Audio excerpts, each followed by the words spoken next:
and act before you and will transport you to the magical world of drama, dance and music. Good evening, ladies and gentlemen. We begin the show with a scene from the famous Merchant of Venice by William Shakespeare. William Shakespeare was born in the year 1564. He was an English playwright, widely regarded as the greatest writer in the English language and the world's eminent dramatist. His plays have been translated into every major living language and are constantly studied and performed throughout the world. In the words of Ben Jonson, Shakespeare was not of an age, but for all the times. At West Point, the students are introduced to Shakespeare from class 8. The Merchant of Venice is a tragedy comedy by Shakespeare. This play is being set up by the students of class 9. This story revolves around Antonio, a rich merchant of Venice played by Ajaydeep Singh, and Shylock, a rich Jew and moneylender played by Nivandeep Singh. The other important characters are Antonio's friend Bassanio, played by Pratibha, Bassanio's wife Portia, played by Kajal, and the Duke of Venice, played by Amanpreet Kaur. As the story goes, Bassanio wishes to borrow money from his friend Antonio in order to be able to marry Portia. Antonio's ships are at sea and he cannot lend money to his friend. So, he asks money from Shylock, the rich Jew. Shylock hates Antonio, but agrees to lend him 3,000 ducats for 3 months. He makes Antonio sign a bond that if Antonio cannot repay on the day of the payment, then Shylock should be allowed to cut off a pound of flesh nearest Antonio's heart. Unfortunately, Antonio's ships are lost at sea and he cannot pay back Shylock. Ladies and gentlemen, we now present before you the famous court scene wherein Portia, disguised as a lawyer, fights to save Antonio's life. The court of justice is presided everly the Duke of Venice. Bassanio and Portia plead to Shylock to spare Antonio's life and take double the money, but nothing will satisfy Shylock except the legal fulfillment of the bond, that is, a pound of flesh taken nearest the merchant's heart. The world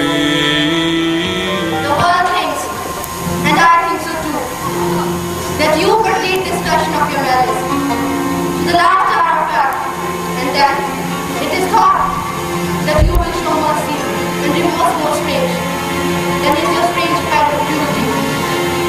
What say you? We all expect a gentle answer. I have possessed your grace of what I purpose, and by our holy Sabbath have I sworn to have the due and forfeit of my bond. If you deny it, let the danger light upon your city and your charter's freedom. You will ask me why I rather choose to have a weight of carrion flesh than to receive 3,000 ducats. I'll not answer that, but say it is my humor. What? Is it answered? No! No! No! What if my house be troubled with a rat, and I be pleased to give 10,000 ducats to have it banned? What it is answered yet? No! No! No! No! Some men there are love not a gaping pig, some that are mad if they behold a cat, and others when the bagpipe sings in the nose cannot contain the urine. For affection, master of passion, sways it to the mood of what it likes or loathes. Now as for your answer, there is no firm reason to be rendered. Why he cannot abide a gaping pig?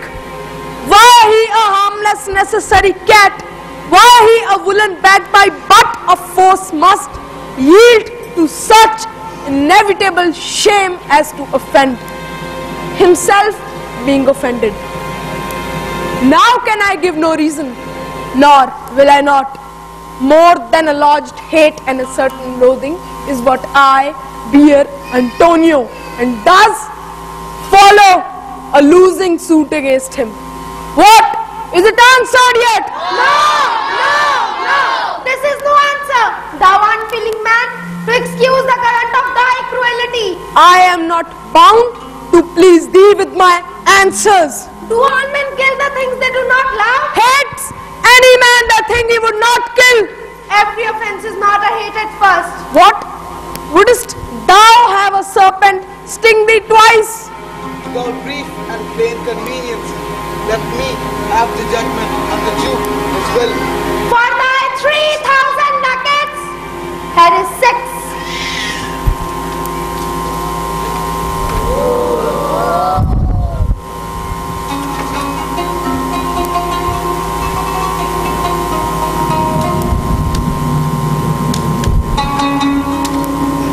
If every ducat in 6,000 ducats were in 6 parts and every part a ducat, I would not draw them.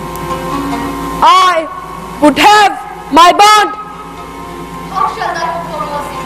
Give it none. What judgment shall I dread, doing no wrong?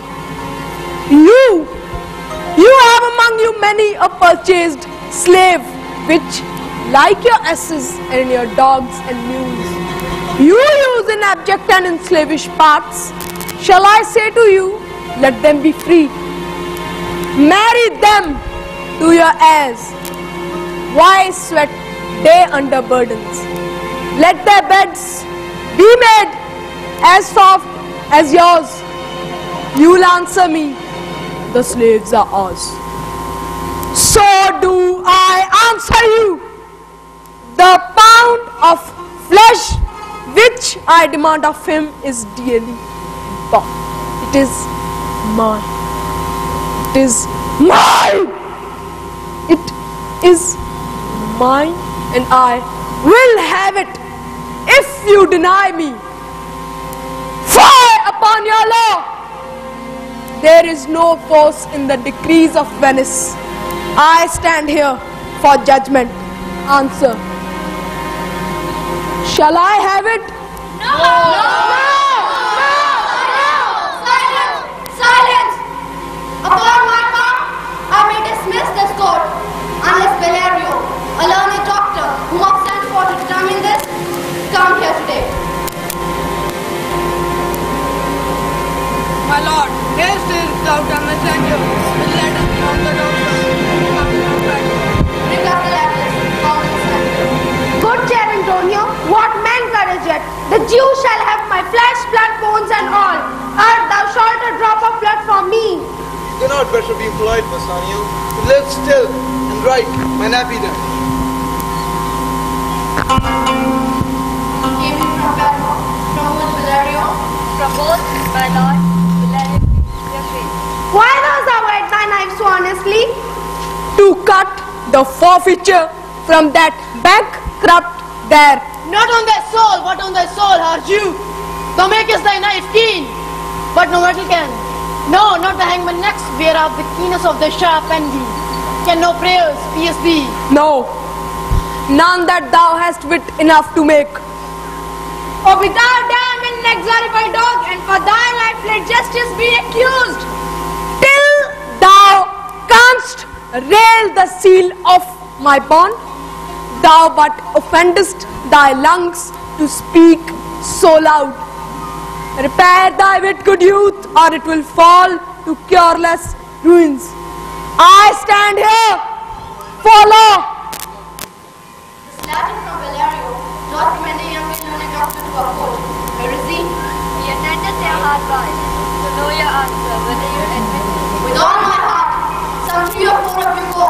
Give him courteous conduct to this place. Meantime, the court shall hear Valerio's letter. Your Grace, I am very sick. I sent a young doctor of Rome, whose name is Balthazar. I acquainted him with the cause and controversy between the Jew and Antonio the merchant. Let his lack of fear, vino and medicine. For I never knew so young a body with so old a head. I leave him to your gracious acceptance. Here are the learned Hilarion, who he writes, and here, I take it. The doctor comes. Give me your hand. Came you from Paragon? I did, my lord. You're welcome. Take your place. Are you acquainted with the difference that holds this present